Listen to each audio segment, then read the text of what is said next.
Hi, I'm Jillian Hummer, and for my research project, I did psychedelics in the Native American Church. So, diving into what psychedelics that are mainly used in the church is peyote.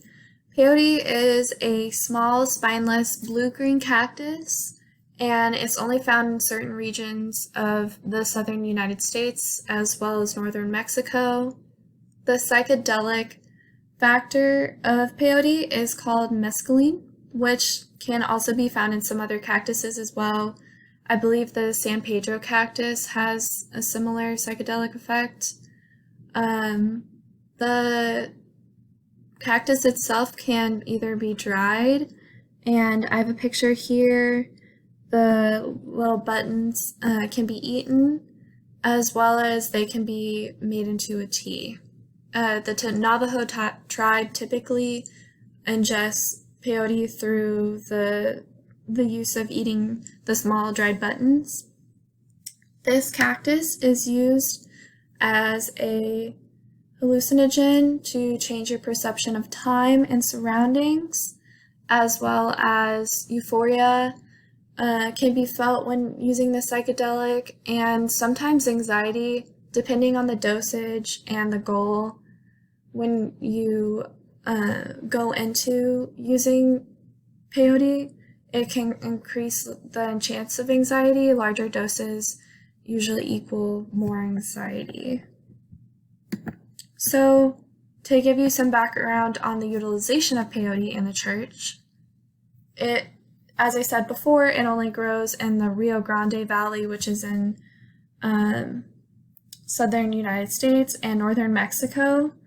It's only found there wild. Other ways of getting peyote is man-made and cultivated, but this is the only place that it grows wild anymore. And so it became legal for the Native American Church in the amendment of American Indian Religious Freedom Act Amendment of 1994. So the church itself is comprised of about 400,000 members, and this amendment allowed the Native American church community to be able to use peyote to work on their spirituality, and it's really ingrained in their culture to begin with, so this was just legalizing it and no longer having a criminal offense to when it was used or found on a person.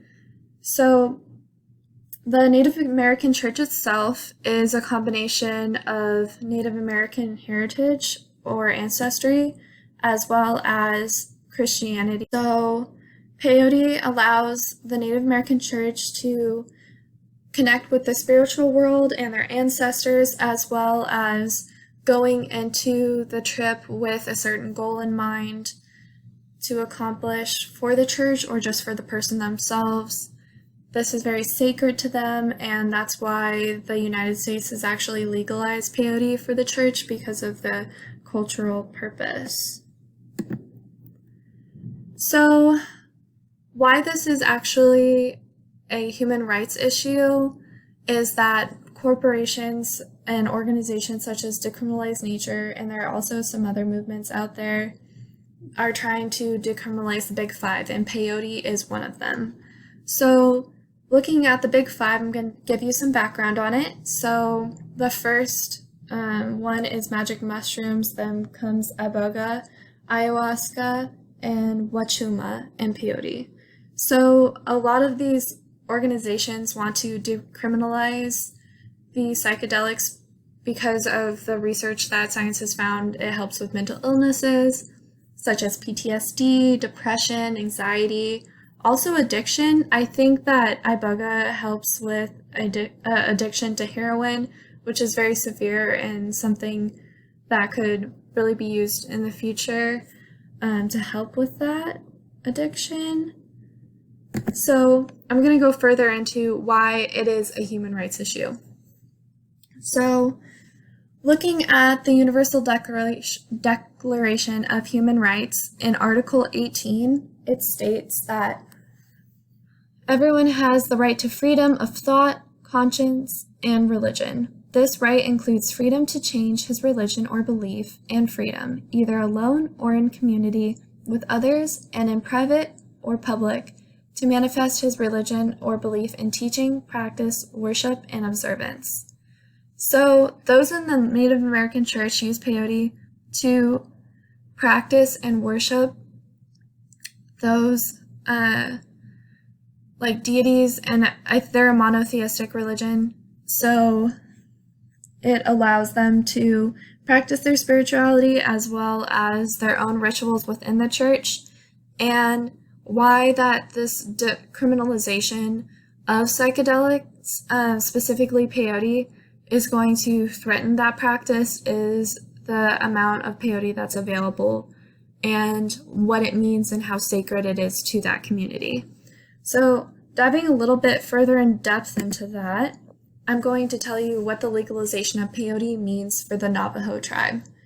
So, as I said earlier, it's only found in a very specific plot of land that it naturally grows on, the cactus peyote.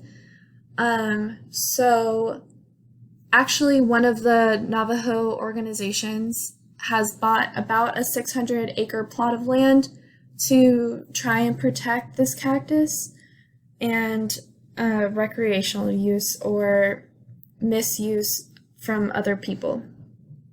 So that's a big step for them as well. So another thing is that there is a scarcity of this cactus. As I said earlier, it's only found in a certain place, and those that are man-made and cultivated are not the same and don't have the same cultural significance, as well as the importance of when the Navajo tribe actually makes a pilgrimage to get peyote, and it's a certain ritual as well. So that's important not to disrupt. So, and then also looking at the Navajo people, they've said that it's very offensive that the decriminalization nature has even put peyote as one of the big five, because it has such a cultural significance as well as a spirituality place in the church, and also that recreational use is offensive in general, because not only is it not being used how it is used in the church, that it's used recreationally and for fun rather than for a spiritual journey and a large importance in their culture. So another thing I want to touch on is peyotos, which is people who actually go out and harvest peyote and sell it back to the Native American church. This in itself is a problem and something that needs to be rectified, because they are now profiting off of people getting peyote, and I think it's like 35 cents a button, which in itself doesn't seem like a lot, but the Native American church shouldn't have to pay for a natural cactus that they've been using for years. And this is all protected under the federal law as well.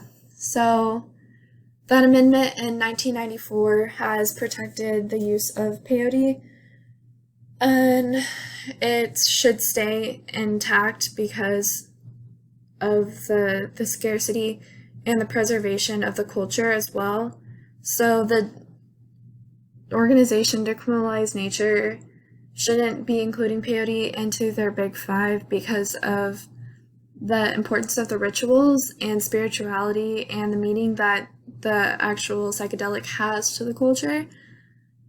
And there are other psychedelics that can be used for similar remedies. So a lot of the Navajo tribe is trying to push, you don't need to include this in your big five because it means so much to us, and it's just going to turn into something capitalistic if we legalize it, because not only are people going to try and make it themselves and grow it themselves, but also they might resort to other means of obtaining it, and this is just going to create immense competition for the Navajo tribe and those in the Native American church that don't fall under the Navajo.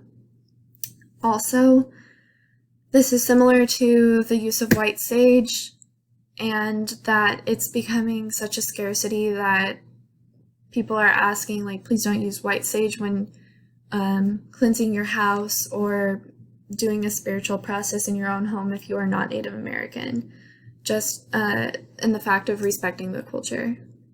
Anyways, this is my bibliography, and thank you for listening to me.